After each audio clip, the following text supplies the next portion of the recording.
एक बार की बात है, एक बहुत ही दुखी व्यक्ति अपने समस्याओं से परेशान होकर एक शांत जगह में जाकर एक पेड़ के नीचे बैठकर सोच रहा था। और वह साथ में सोच भी रहा था कि मैं अपना प्राण समाप्त कर लो, और वह आत्महत्या करना चाह रहा था। उसे अपनी गलतियों पर बहुत बहुत पछतावा हो रहा था और वह सोचकर वह रोते जा रहा था। तभी वहां से एक बुद्ध भिक्षु गुजर रहे थे। वह रोने की आवाज सुनकर उसे व्यक्ति के पास जाता है और बोलता है, क्या तुम खुद को मारना चाहते हो? क्या तुम यह सोचकर आए हो कि आत्महत्या कर लो? व्यक्ति ने बोला, आपने सही अनुमान लगाया। मैं चाहता तो यही हूं, मगर हिम्मत नहीं जुटा पा रहा हूं। बहुत बोलता है, क्या तुमने सभी चीजों को पीछे छोड़कर आए हो कि कुछ लेकर भी आए हो? उसे व्यक्ति ने बोला, नहीं, मैं तो सारा चीज को पीछे छोड़कर आया हूं। फिर बौद्ध भिक्षु कहते हैं, तो फिर तुम इतने भोज लिए क्यों बैठे हो? व्यक्ति ने कहा, कौन सा भोज, मेरे पास तो कुछ भी नहीं है।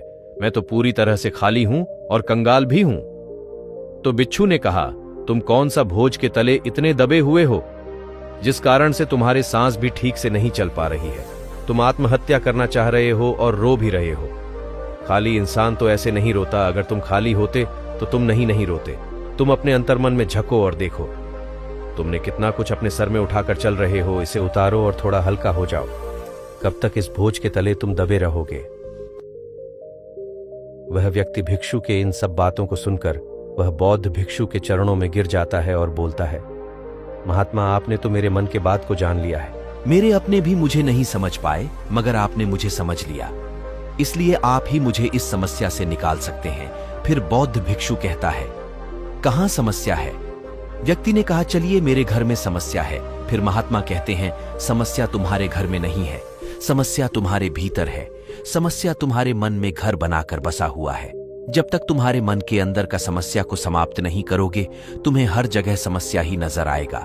अगर तुम जिस जगह में अभी आए हो वहां समस्या नहीं है, तो यहां आकर तुम आत्महत्या क्यों करना चाह रहे हो? तुमने तो घर छोड़ दिया है, तो तुम्हारा समस्या भी छूटना चाहिए था। मगर अभी भी तुम्हारा समस्या क्यों नहीं छूट है? और फिर भी तुम इतना परेशान क्यों हो?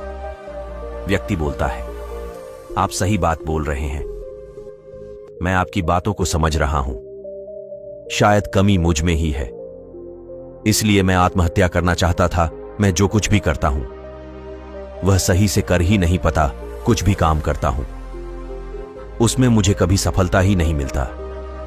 कुछ भी काम करता हूं वह काम बिगड़ जाता है। शायद मेरी किस्मत ही खराब है। बौद्ध भिक्षु ने कहा, तुम बताओ क्या खराबी है? तुम्हारी किस्मत में मैंने व्यापार करने के लिए अपने परिवार से धन लिया, उस व्यापार करना शुरू किया, लेकिन मेरा व्यापार घाटे में चला गया।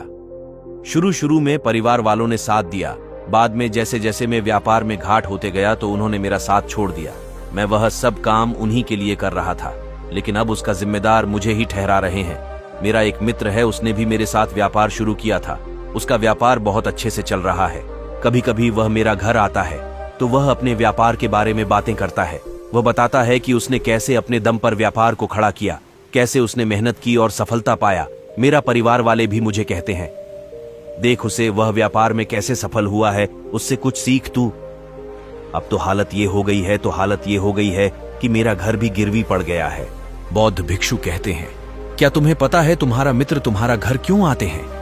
व्यक्ति कहता है, हाँ मुझे पता है। वह मुझे नीचा दिखाने के लिए आता है। यह हुआ दिखाने आता कि वह मुझे श्रेष्ठ है। वह चाहता है कि मैं उसकी सफलता देखकर दुखी रहूं।